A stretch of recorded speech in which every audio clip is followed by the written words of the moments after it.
मस्त गोळ भात चपाती जे तुला तुला आवडतं ना गहू माते ते तुला तुला खाऊ घालेन मी आता. अरे बापरे. हे गहू माते ही छान आहे. तुझ्यासाठी मस्त गोळ भाताचा चपातीचा नैवेद्य आणलाय. 16 सोमवार केले मी ना. मला पाया पडू देते का? ओ बापा, अरे मारू नको ना मला. मी ना 16 सोमवार केले. अरे नाही, मी तुला काहीतरी खायला देतो तेवढं खाय म्हणजे माझं लग्न होईल. अरे त्या पोरीच्या बापाचा आज संध्याकाळी निरोप येणार आहे. तुला जर कधी तो नैवेद्य खाल्ला नाही तर नाही म्हणते येता. अरे बापा खाई घे ना माय, तुझ्या पाया पडतो मी. मला नैवेद्य खाई घे. अरे बापा, हे मी ना तुझ्यासाठी गुळपोळी आणली आहे ना. आवडते ना तुला, खाशील ना? खाय ना. हा, तुला खाऊ घालू का मी गुळपोळीचा नैवेद्य? खाय. अरे बापा रे, माझ्या लग्नाला इझी होई जाईल ना. हा हा, अरे बापा खाल्ला व माय, माझे लग्न तरी होईन व. अरे मारे नाही म्हणी राहिली. अरे मारते आहे मला.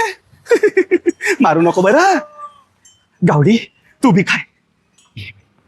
अरे बापा रे, अरे बापा रे, झालं रे बापा एकदाच. सगळे टेन्शन मिटले. मग एकदा का लग्न झालं ना की मी त्या मम्मीले ना मस्त पैकी ना घऱ्या गोष्टी आणि देईन. चारा आणीन, अजून गुळ देईन, अजून चपाती देईन. अरे बापा रे, मारू नको. किती संताप करी आली आहे माझ्यावर आहे. पण बरं झालं तुला माझ्या नैवेद्य खाल्ला आणि तुला बी खाल्ला हो बाई. मारू नको, मारू नको. अरे बापा, अशी मारकी नको भेटायला पाहिजे बरं मला. नाही तर माझ्या डोक्याचा तर त्रासच होई जाईल.